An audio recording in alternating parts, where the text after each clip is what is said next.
Hello everyone. Good evening. Namaste. This is Padma from Hyderabad, India. Hearty welcome to Padma's Parikrama from ordinary to extraordinary, which introduces numerous versatile personalities on the prestigious platform The Fertile Brains. Firstly, I would like to thank Mr. Prasanna Kumar, who is the founder of The Fertile Brains, Rupali Sarkar Gaur ma'am, and all the members of The Fertile Brains for making these things happen today. The Fertile Brains is a place where poets meet to share their minds and hearts on every Sunday and runs important segments which focus on our legendary Indian poets and conducts discussions which promote new authors. In addition to this, the Fertile Brains is unique in its efforts to bring into focus our well-known Indian poets through its program Poets Meet Poets. Through my book, it launches new and old authors through vibrant discussions by erudite scholars. Twinkling Minds is another program on the Fertile Brains which helps children write and appreciate literature. All the creative people on this forum discuss various worldly topics that enrich every listener. The ultimate aim of the Fertile Brains is Vasudeva Kutumbakam, which says the world is one family. So let me introduce myself. I have been in the field of education for a long period of time and worked as the principal, an academic coordinator, the head of the Department of English, and a teacher of English in various international schools in India and Maldives for a few years. And when I talk about my literary journey, I was the editor of Your Space Muse India, and my writings have been published in various national and international anthologies, magazines, newspapers, even on journals, like I can say online e-journals. So that is what about me. And when I talk about my writings, I write in two languages as I'm a bilingual writer. I write in English and Telugu, which is my mother tongue. Yeah. He knows not his own strength who has not met adversity. We must accept finite disappointment, but we must never lose infinite hope. When you pursue happiness, you are an ordinary person. If happiness pursues you, you are an extraordinary person. Do not chase happiness, let happiness chase you. So let us see my honorable guest, Colonel Shyam Sundar Sharma, how he became a happy person and an eminent personality in the society today. So we are going to learn his life story today. A hearty welcome to this Fertile Brains, to this platform, to this remarkable platform, the Fertile Brains, Shyam. And I'm so happy and honored to welcome you today as my special guest for this event, Padma's Parikrama. Thank you, ma'am. Thank you so much for joining me.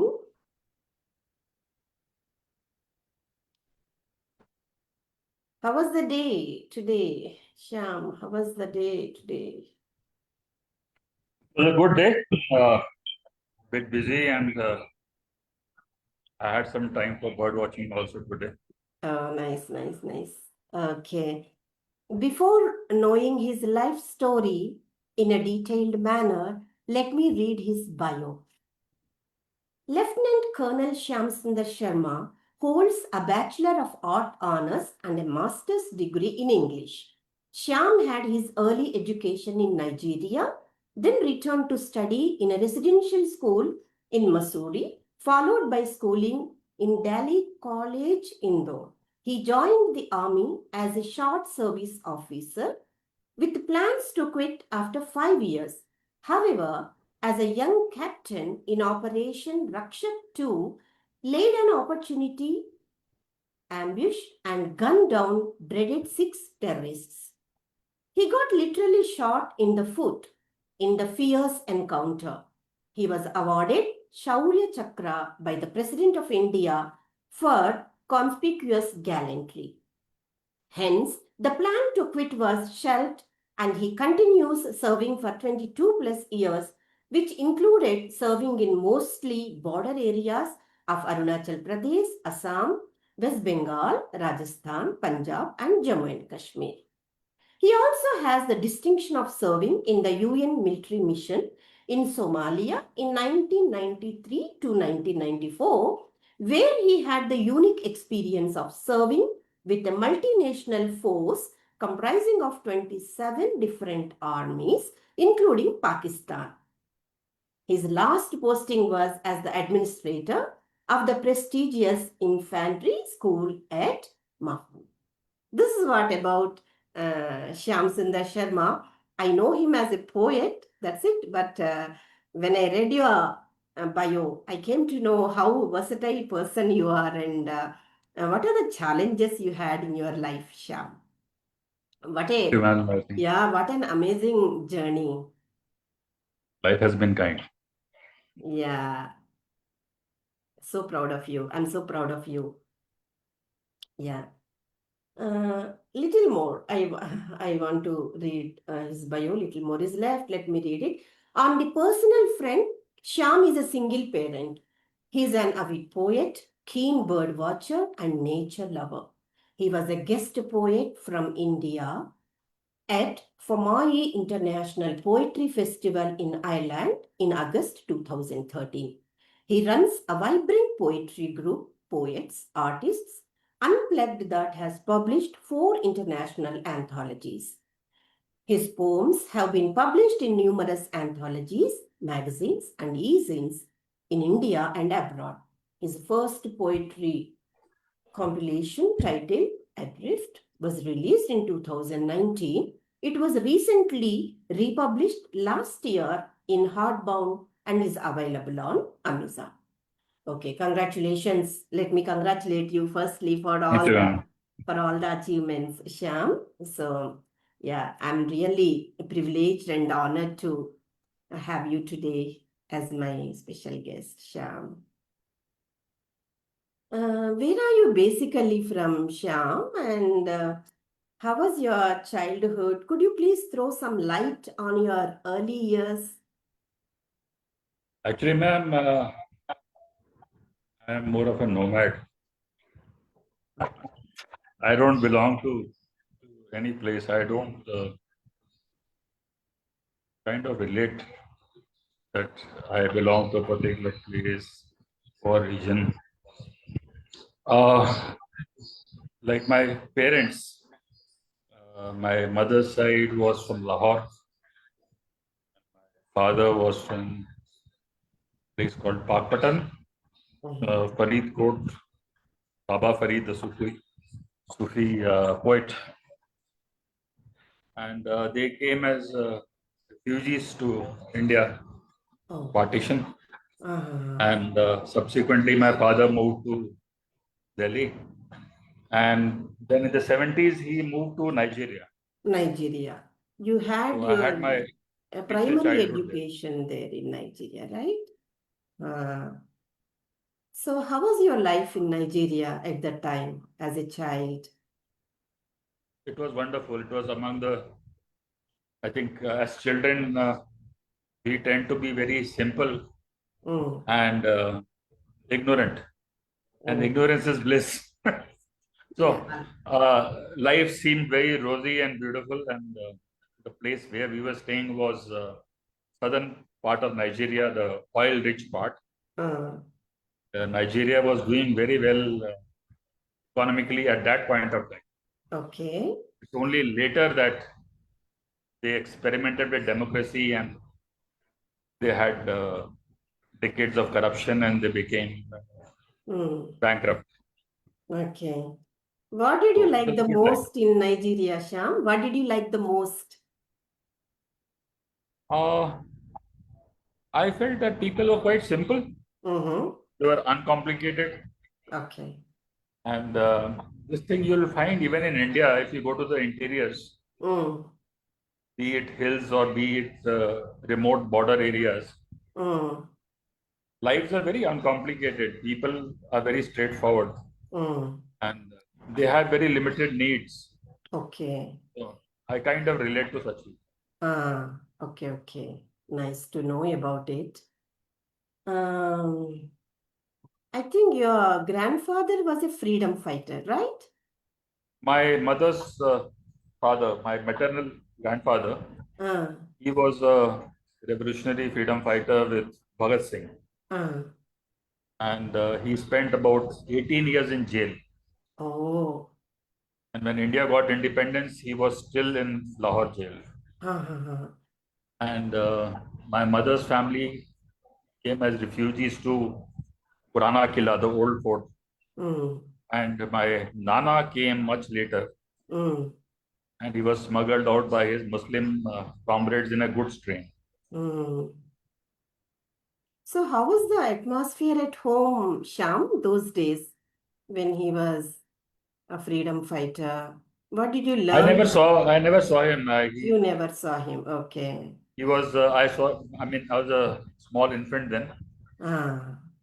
He was burnt alive by a mob Mm, in independent India. okay, okay. So, but Maybe. then Uh, it's very different from my nani's house. They uh, were a lot into Indian classical music, uh. and I grew up seeing sitar, tanpura, tablas. They were strewn Wow. all over with Oh. bolsters and baithak on the ground. Uh-huh. So my nani used to sing for All India Radio. Wow. Great. So she was a graded artist. Uh-huh. I never inherited the musical part. I tried, being Shyam, picking up some music. I couldn't. Okay. Did you not learn any musical instrument or something like that? No. I did try, but I found that I was hopeless. Okay. Maybe you could not. Yeah. Nice, nice. Who was the most influential person in your life, Shyam? Who was inspiring you the most, mostly? It's difficult to pinpoint one person. Mm-hmm. I think everyone teaches us. Yeah. I learned some basic values from my mother. Mm. Like she's seen extreme poverty, Mm. and even those times before we moved to Nigeria, Mm. and small house with 30 relatives. Mm. And she always used to say that poverty is shared. Uh, like So that's we something I picked from her. Like we talk of private space and privacy and those kind of things. mm, But I've seen very different times as a child. mm, mm, So there's a lot to learn. mm, And in school, I had my bio teacher mm, who was my mentor for a very, very long time. He passed away mm, last year, mhm. and I have still not got over it. So Okay. he was like a father figure. Uh, I was not very close to my father oh. uh, because he taught maths, Mhm. and I always had that phobia of maths. He was a teacher, right? Your father was a teacher, I Yeah, think. yeah, my father was a teacher. Even your mom was working, right, Sham? My mom was teaching home science. Yeah, she was also teacher. Yeah, I read it about it. Yeah. So moving from one place to another, you might have had a good exposure to the places, right? What did you learn? Did you learn something, anything special from different places? You may A moved. lot, ma'am. Like when I was staying in Missouri Mm, as a small child, mm, I must be in class fourth or fifth. yeah. I had a lot of Tibetan friends, Mm, and most of them were they were orphans okay. adopted by some European family. Mm-hmm. It was very different, lot to learn from them. Yeah. And then I came to Delhi College Indore, where we had a wide variety of students, Mm, ranging from royal families okay. to the top industrial houses, Mm. to government scholars from remote areas and real poor families. Okay. So it was a very nice exposure. You got to interact with everyone. Mm. And what people keep talking that, you pick up bad habits and all. I don't think there's any such thing. Mm. The bad has to be within you. And, likes, I mean, I saw the worst, I saw the best, and I am where I am. Yeah. So, Sometimes people say that when you maybe as a college student, sometimes people believe that they learn some bad things from a bad company, something like that. How was your student's life in Missouri and Indore? it was, Missouri was slightly lonely. I was Mm-hmm. too small, I think, to be in a hostel, and I was unhappy. Mm. And when I moved to Indore, You were in a residential school, I think, throughout. throughout in residential school. Okay. So in Indore, I picked up curricular activities like karate and boxing. Mm. So I kept myself busy, Okay. and I got into nature in a big way. I got into birds. Okay. So So that that is kept how me you occupied. started bird watching when you were child itself. Is it like that? Yes, yes. When you were My a bio teacher, student? Yeah, maybe. Mr. Jacob John. Uh, So we had a beautiful campus of almost 240 acres. oh, great. So we could get like 60, 70 species within the school campus. Mm. And he's initiated us to bird watching. And it's a love affair that never ended. Like I kept it. And though I joined the army later on and I stopped for almost 20 plus years. Mm. But with me, it was never scientific. Like Mm. I never bothered at that point to identify what the bird is, what the Mm. pattern is. It is just something, just for the sheer joy of bird watching. Yeah, yeah. I think slowly it has become a hobby for you. Yes, Mm. ma'am. Yeah, that's very nice. What made you join in MA English literature? Were you interested in poetry and writers at the time? I have always been very, very impulsive. Mm. In school, I had bio, Okay. and maths was compulsory, and I failed in maths in class 11. Mm. And I was introduced, the maths teacher actually forced me to give up maths, and he didn't want to spoil his record. So I took up English literature, Mm. and that kind of opened me to a different world. Mm. And I decided to do English honors. So I did English honors from Delhi University. Very good. And I had all plans to continue studying literature. Mm. It so happened that one of my seniors from college, Mm. he joined OTA as a short service officer, Okay. and he came on leave. His name is Vasudevan, Okay. and he kind of brainwashed me that you should join the army for short service, and you can pursue your karate and your boxing and things like that, and then you can get back to literature later on. Okay. So for me at that point of time, since my parents were away Uh, and I had my local guardians, I was very egoistic on things like pocket money and how I didn't like the idea that I will be dependent for the next 3 4 years. mm. So it was a very impulsive decision to join the army. I Mm. had no otherwise nothing like a madness to join army, Uh. because deep rooted I'm quite rebellious. Like I don't like to conform, and that's the first thing they teach you in the army. I think So all those qualities helped you a lot, maybe. maybe. But life comes around, whatever you dodge comes back to you. True, true. Yeah, that's very nice to know all these things from you, Shyam. How were your experience and schedule as a short service officer in the army? Could you please share your challenges and responsibilities with us when you were a short service officer?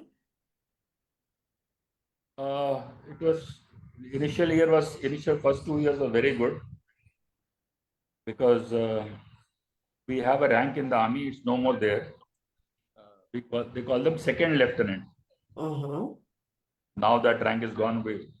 Now it's straight lieutenants. Okay. Second lieutenants are considered lost. they're they're excused to make mistakes. Okay. So no one takes you seriously. Uh, Whereas you are so full of yourself mm, that you think that you are young and you have a lot of power and you are competent. And basically, you don't know anything. mm, So it was very good learning experience. okay. My first posting was on the China border, Mm, and I was at a post close to Bumla. okay. Bumla is where Subedar Joginder Singh Paramveer Chakra fought against the Chinese. Okay. And I had a batchmate who was like 3 hours away. Mm, In mountains, we don't measure distance in kilometers. We measure distance in walking time. okay. So it was a 3 hours walk in the mountains Oh. to his place. Uh-huh. So I went to meet him for lunch and beer. And I went, I went with my buddy, one soldier, Oh. and I was looking after a small detachment. I was the only officer. Oh. So I was supposed to be responsible, but what I did was very irresponsible. I left that post and it was daytime. And after the lunch and beer, I was coming back. And I could see my post, Mm, what we call as crow fly. mm, Crow flies straight. It doesn't go zigzag. mm, So as crow fly, it was hardly not even a kilometer. mm-hmm. But that meant going down the nala Uh, into the lake, skirt the lake, and then climb up again. oh. So I told my buddy that we'll take this shortcut and we'll not take this 3 hours route. Mm, So he told me, sir, it is not safe and we are just two of us. So I scolded him that Chinese also came through the nalas when they attacked us, and infantry has no obstacles, mm, so we will go through. mm, And poor chap had no choice but to listen to me. And we went down mm. and we got very badly stuck. We Oh. got stuck in a blizzard Uh-huh. and we got back till around midnight. And search parties were sent out for us. Okay. So there's a saying in the mountains, don't be a Gama in the land of llamas. So Gama was a wrestler. So it's a lesson learned, that you learn to be humble and stay within your means. Yeah. So it was a good exposure as a young officer. Ah, great, great. And it was very tough. It might have been very tough for you, right? It was tough. It was tough. Ah, very tough But we took it as good fun. and good fun. Okay. And you should be courageous also to move from in those places, maybe. Yeah. That is one thing I don't think I lacked. I never lacked courage. Great. Otherwise, yeah, you were an officer and you are an officer. Definitely, you are very courageous. Yeah, yeah. So, at young age, you were so brave and gunned down 6 terrorists.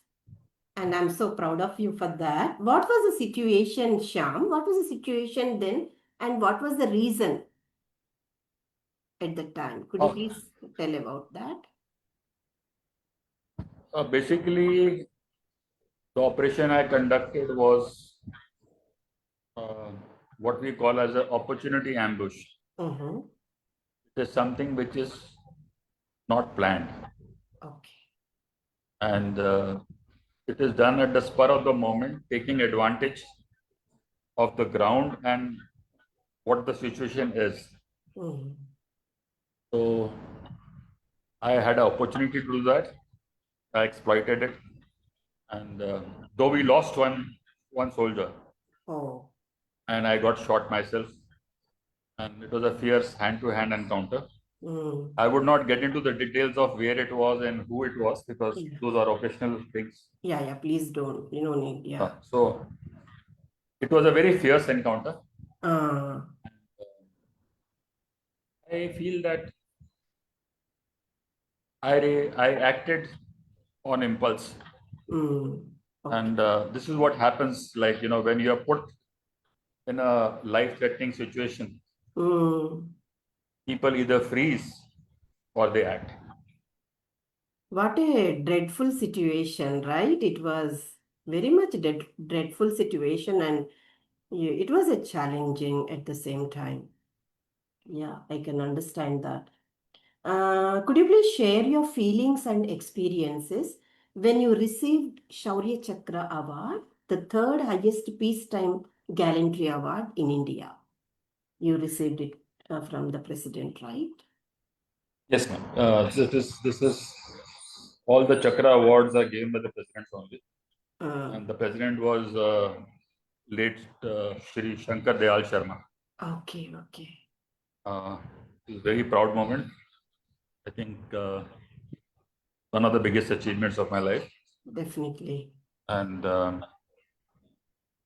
it was also humbling. Like I saw a lot of others who were awarded, and along with me were some widows, some mothers, some parents.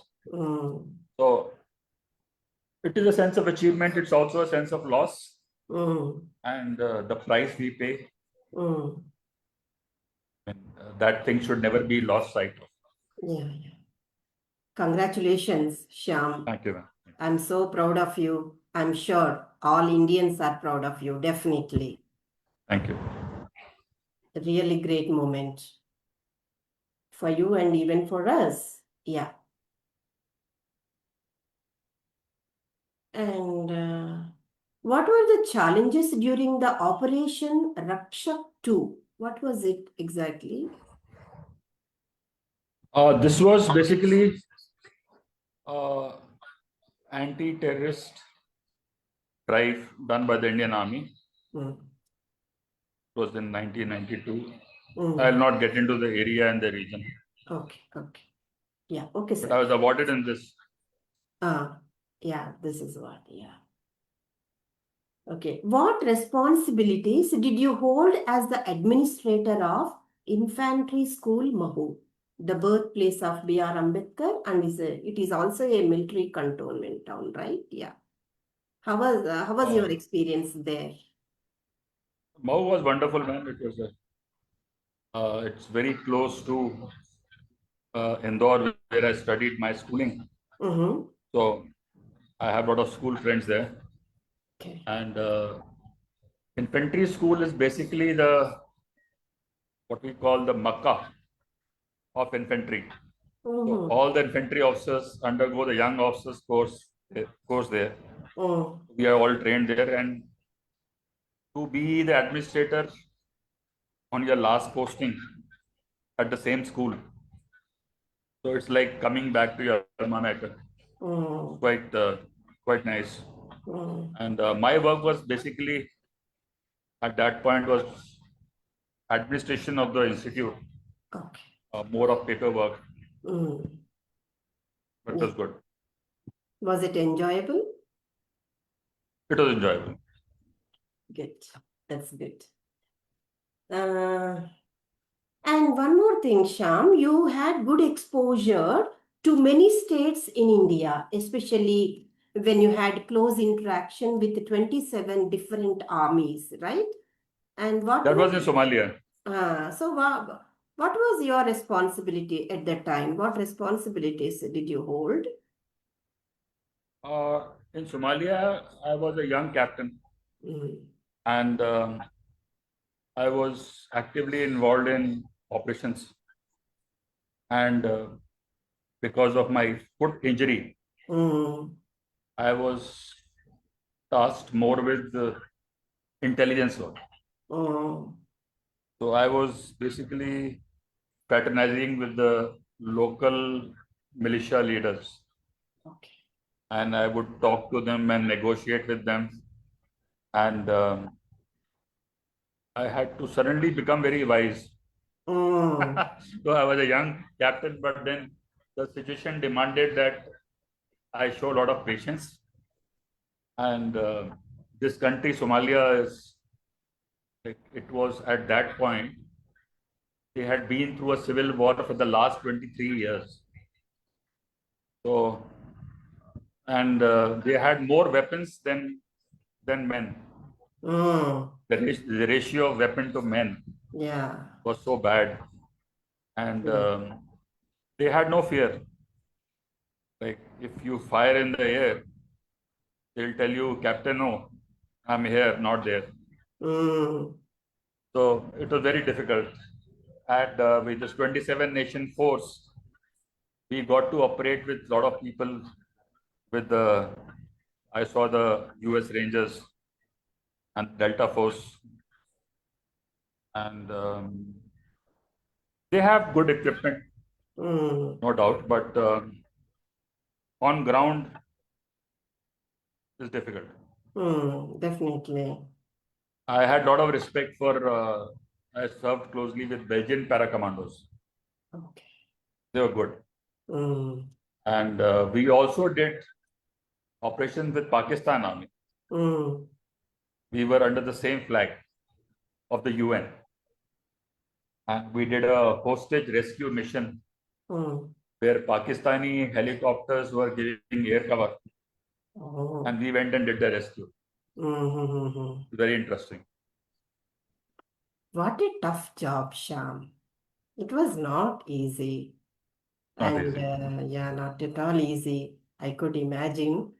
And as a wise officer, you did a lot of things.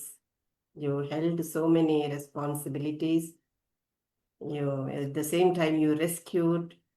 Great job. Uh, as common people, will get scared to hear all these things and directly facing all these challenges.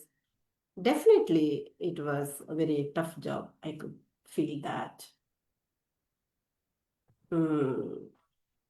So, you said that you became a bird watcher when you were like a student.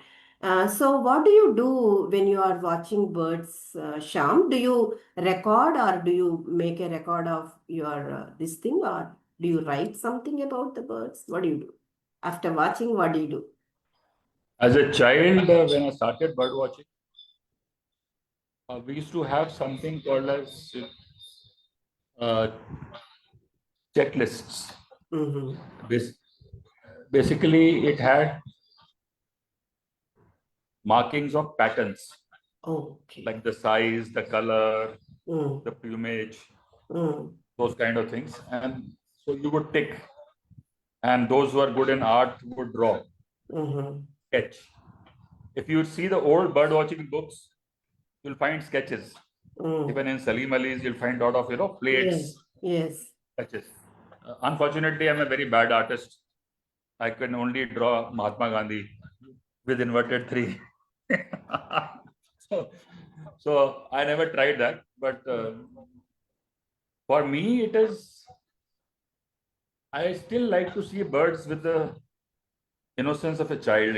Like the iridescent feathers, the beautiful calls, Mm. and it's later on like in the childhood time I hardly recorded my finding. Okay, I just knew that okay, I've seen this, I've seen that, but it was not recorded. okay, okay. And when I joined the army, uh, at that time, poetry and bird watching was a big no in the army. Mm. Basically, you are tough guys and not supposed to be dreaming and looking at things. So I always watch birds, Mm. but I never recorded anything. You never recorded. Okay. It's I only have when a I friend. left the Yeah. army, Yeah. I have a friend and who after is an leaving the army, ornithologist. Yeah. Yeah. within a year, I moved to Greater Noida. Mm. So I have been writing poems on birds, Wow. Nice. and there's a particular bird called Saras, Okay. the Saras crane. So I had never seen it, Uh-huh. except documentaries, but I had not seen it with my own eyes. Okay. So once I moved to Greater Noida, and I knew that it is somewhere 100 kilometers away, I should go and see it. Mm. So I took a mission and I went. And to my surprise, Mm. I found a Saras sanctuary very close to home. Oh. And I found like 40, 50 cars Uh-huh. from all over Gurgaon, far off places, and all kind of people, doctors, CAs, engineers, businessmen, deep into bird watching. And Mm. they're carrying expensive gears, Mm. very expensive binos and tripods, and Yeah. people are seriously into bird watching. Yeah. Did you So at observe night time, it was very, yeah. Did their lifestyle at, and all? Did you notice? Did you observe their lifestyle yes. about their food and all those Bird things? behavior is one of the things which is very, very Yeah. fascinating. Yeah. I like to watch that. Mm. So I joined these groups and I came to know that now we have data bank is digitized Mm-hmm. all over the world, and we have Cornell University, Mm. which keeps your bird lists and things like that. Mm. So I joined them, and now I'm an active bird watcher. Okay. But here also there is a slight reluctance. Mm-hmm. Like, I don't want to get scientific. I don't want to be chasing numbers. Mm-hmm. I don't want to be competitive. More It's of not in my passion. nature. You are I passionate. want, yeah. You are passionate. So a Yeah. particular bird I will go and see again and again Yeah. just because I like it. You like them. Yes. Do you have any And favorite bird? Do you have any favorite bird you like that? uh, quite a few, ma'am. One of my favorite birds is a very common bird called the drongo. Mm-hmm. Drongo is, you must have seen it. All of us have seen it. Mm. It's a fork-tailed Mm. blackbird. Okay. You find it sitting in suburbs, Okay. fires and all. So in Hindi, it is called kotwal, Acha. the Okay. police cop. Mm-hmm. So this bird is basically, uh, it's one of the most fearless birds, Mm-hmm. and it gives protection to all smaller birds. Acha. Okay. The smaller birds nest around where the drongo nests, Mm. and it does not allow any eagle or owl or hawk Mm. to perch in that vicinity. Wow. And there are incidents where I have seen Mm. the small drongo is attacking an eagle 7 times the size Mm-hmm. and chasing it away. Amazing. So Amazing, really. Yeah. Would you like to show some pictures of birds and talk about them a little bit to the viewers? I'll try to show them. Yeah, please. Just call me Padma. No need to call me ma'am and all. Okay.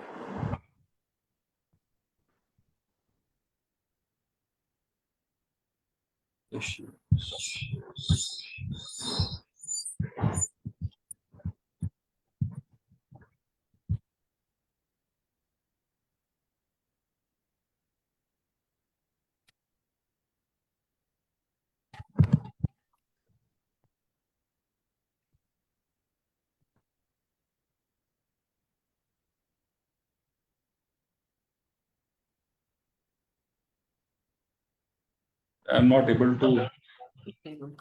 Can you present it maybe? Share? Uh, You can share the screen maybe. Uh,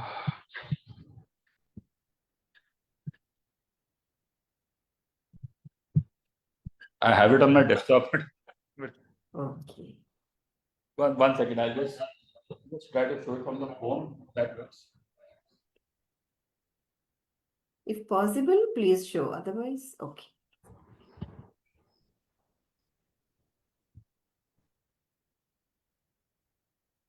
Okay. Is this visible? Yeah, it's visible. So this is a black stock. Okay. It's a rare bird, Uh-huh. and I happened to see it in 2018. Mm. I've never seen it again after that. Okay. And I'm very fascinated by owls. Mm-hmm. So this is, can you see this, ma'am? Yeah, yeah, I can see. I can see. This is short-eared owl. Mm. So they are diurnal. They can see both Okay. during day and night. Uh, And they come from Europe uh-huh. during winters.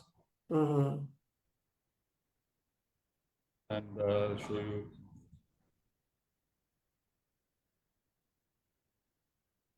Is this visible? It's in a small size. Yeah, maybe you can zoom it and show. Yeah. Yeah, yeah. This is the crested serpent eagle. Beautiful wings. Beautiful wings. Yeah. And another favorite bird of mine is the saras. Ah, sorry. So this is a favorite photograph. Can you see Okay. the saras with a lady? Uh-huh. Yeah. Uh, Mm. Beautiful bird. so basically, they are around the agricultural land, Okay. and they have kind of integrated with the local environment. Uh-huh. Okay. Here is a very, very pretty bird. Mm. This is plum-headed parakeet. Okay. Yeah, yeah. Small in size, but thank you. Thank you for showing and talking I'm about sorry, it. I tried to do that, Yeah. but I could share the screen. Okay. No problem. I'm slightly technically challenged. Yeah, it's okay, Shyam. Thank you. Thank you for showing those things. Yeah. How did you start your literary journey? What made you become a writer? Basically, I was always writing. You were writing, and you are also literature student. Maybe that also No, I was writing even before that, before that. but Yeah. I wasn't sharing much. Uh-huh.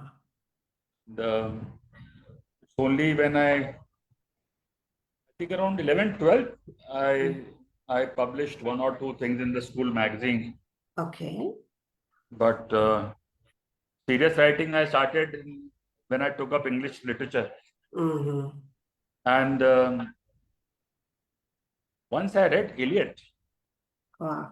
T.S. Eliot. uh, in final year, when once we were taught Eliot, Uh, I burned down a big collection of my poems. I Why? I I felt that I've been writing trash. So as very lot of self criticism, and this happens once you are students of literature. You tend to be, you seek perfection and you find faults. Yeah, when we read, So gradually you especially, mellow down and you yeah, mature. when you see the work of like John Keats, Shakespeare, T.S. Eliot, and all those True, true, things, true. we get, we feel amazed to see their writings. Yeah. Initially, when we write Uh, in the beginning, we tend to think that what I've written is very, very new, very original. Of course, it is original, but mm, it's been written by so many people in so many different languages. mm, The same kind of feeling. yeah, So I feel that we should read a lot. we should read a lot to write good poetry, definitely. Yeah. So, how do you select a topic to write poetry from the nature or from your experiences? Ma'am, I've always failed miserably if I've ever tried to write on a topic. Mm, It's always impromptu. Mm-hmm. And I never restrict to a particular theme or topic. Yes, a lot of my poems will have allusions or metaphors of birds and nature, Okay. but I've also written on um, inanimate objects like paperweight, Mm. a nail. Uh, I take these as a challenge once in a while. Okay. And human relations, yes, that's something which moves me deeply, so I tend to write on that. Mm. But I've never planned to write Okay. that I will write on this.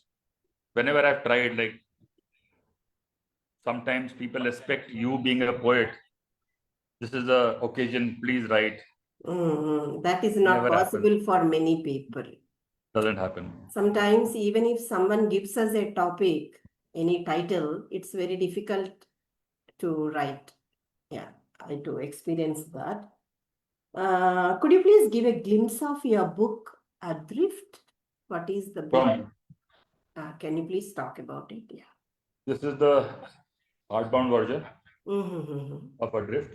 Okay. This has photographs of birds. The top one is the osprey, Mm. a sea eagle, Mm. and these are gulls. This is a tern, Okay. and this is published by Saber and Quills, Okay. very good publishing house. Mm. I actually wanted my poetry compilation to be hardbound.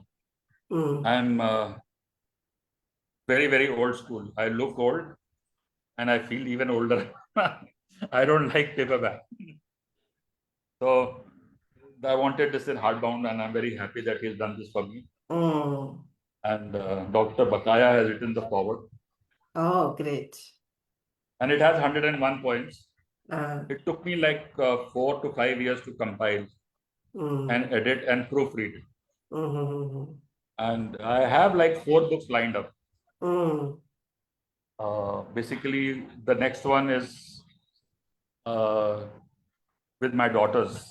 As a Okay. single parent, they call me Papri, so it's my Papi poems. And I have to compile and edit. I Mm. haven't got the time. I will try and do it soon. Mm. And the third one is going to be on seasons and Mm. rivers. Okay. I find rivers very fascinating. Yeah, very nice. Yeah, yeah. Rivers are always fascinating. And the fourth one is on birds. Mm. So I have 4 books lined up. Very good. Could you please recite a couple of poems for us? Sure, ma'am. Yeah, whatever you like. Do you write only in English, Shyam, or do you write in any other language also? I write mostly in English, Okay, very few in Hindi. okay, okay. Please read whatever you feel like. Yeah. So I'm basically nocturnal, and one full section of my book is on the night. Okay. This is titled Ragged Dreams. Mm-hmm. As the night crawls, I mull over battles lost and let the darkness Mm. blot my scars, so that by the time it is dawn, I can go to war again, wearing war paint over my blackened sky. Again, the same Slightly professional dark thoughts. poem. Professional thoughts entered again. Yeah. So this, I'll try to read a positive one. Whatever it is, Shyam, no problem. So this is with my father. My Okay. father actually has a lot of influence on me. I may not admit it. So he taught maths, as I said. Uh, Indivisible derivative. Mm-hmm. You're the sum of the choices you make, says my father. I'm not a mathematician like him, but I do not think life is such a simple addition sum. Eventually, we are square roots, divided until we are no more divisible. As for choices, are there any? You cannot do heads or tails with whatever you are yoked. I remember the time I stood betwixt the devil and the sea. I chose the sea, plunged deep within, surfaced again, and dragged the devil down with me. But I was so buoyant, nothing sank. The devil swam off, and I was left adrift, rising and falling with tides, strewn ashore, only to be pulled back in. Not a sum of my choices, just an indivisible derivative. Very good narration, I would say. Nice. Shyam, you attended one program that is Famai International Poetry Festival. Can you please talk about your experience? How was it? I think you attended, which was held in Ireland in August 2013. Actually, how did you get that opportunity, Shyam, to go there? I used to be in a poetry group which conducted something like a talent hunt kind of thing. Okay. So they had shortlisted me, Mm-hmm. and I was invited as a guest poet from India, Very nice. and it was very nice. Um, Ireland is like, again, it's like the mecca of English poetry. We have Yeats from there, and so much of poetry. Mm. So it was very nice, and the setup of the poetry festival, apart from one event, which was in an auditorium, Mm. most of the events were at bars and cafes and in a bank, and one was even in a saloon. So we were reciting poetry to locals. Okay. It was very different. Mm-hmm. And they had something called as the poetry bus, Mm-hmm. where they took all the poets for a ride around the Irish countryside. Uh-huh. So that was something I found very attractive. Mm. And 2 years later, I was the coordinator of Delhi Poetry Festival. Oh, great. And I experimented with this poetry bus theme. Oh. And we took people around archaeological places around Delhi. Mm. And we had poetry on the move. It was Mm. very nice. Very nice. Good. You had a great time. Good So experience. there's so much to learn. Yeah, definitely. Definitely. Yes. And you also got published some anthologies, right? You run a poetry group also, I think.